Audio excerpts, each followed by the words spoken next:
Well, after the call for free tertiary education, is NSFAS prepared, and what contingency plans are in place should it not have enough money? Higher Education Director General Gwebinkudla Qonde is with us. Very good to have you with us. I know you were sitting there listening to the panel and overheard the concerns raised by people and the sort of access that students can have to funds. Are we on the right path now? Certainly, we are on the right path. Ever since the minister put NSFAS under administration, we have seen quite tremendous progress. For instance, within 8 days, the administrator coming in there and putting relevant capacity to the best of his ability, at least for now, and also looking at systems. They've already disbursed 2.2 billion to students, and over 43,925 students have signed schedule of particulars and funding has been confirmed.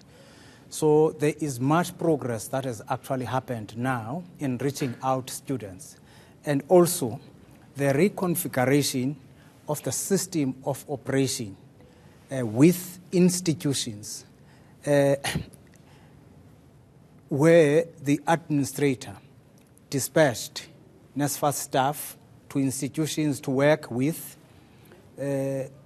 student financial aid officials in institutions, SRCs, as well as student formations, heads of institutions, so that they can be able to identify the pertinent problems that are affecting each and every student. And tell us what it is. I mean, lack of funding, obviously. I mean, we were hearing there that there's some students that go for 8 months. Some students didn't sign schedule of particulars, for instance. Then they were identified and assisted into explaining the importance of signing these particulars so that the NSFAS has the requisite and reliable data which is required, because you can't just fund anybody that you come across. And you need them to pay back too. You've got to get that in the system. No, the students who are funded this year as new entrants, they are not going to pay back the money. No.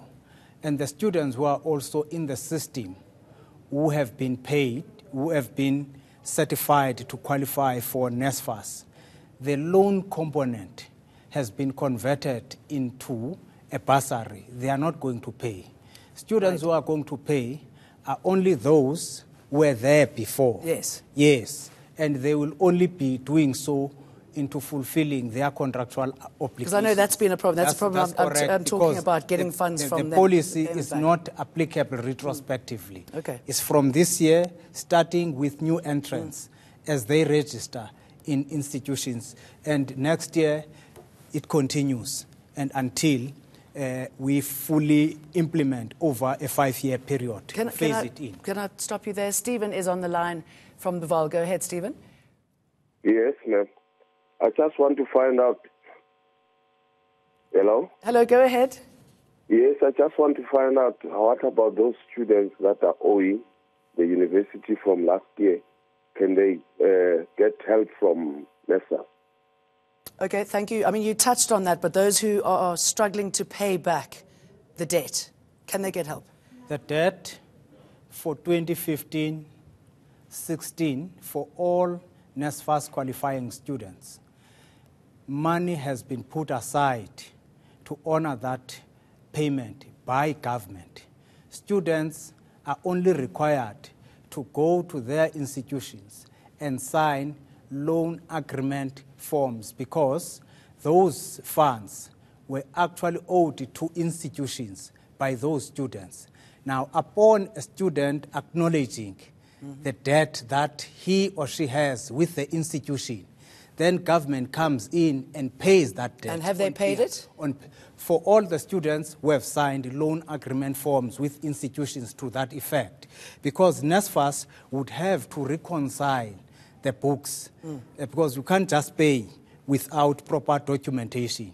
So some students then were reluctant to fill these loan agreement forms with the institutions, because the payment is not just blanket. You are paying for a student who owes a certain amount of debt in a particular institution. And you get to know that only when a student has signed that loan agreement, the acknowledgement of debt with a respective institution. Okay, so the paperwork is in place. You've tried to clean up the corruption. I'm sure that's going to take a while. Project us forward now to what we are looking at in, say, 10 years' time, the promise of free education for all. I mean, is that a reality? Is that something that's going to bankrupt the country? How's it going to work? It's there, it's happening. New entrance, 2018, free. Okay, but it's happening. All right, where's the money coming from? That's what I'm saying. It's just it's suddenly happening and it's working. Government has increased budget for NSFAS quite substantially. Over MTF, now we're talking about 36 billion that had to be injected into ensuring that students from poor and working class families are able to be afforded and access to study in institutions of their choice. It's happening. That truly is a fantastic thing, and thank you very much for speaking to us about it. No, thank you very much.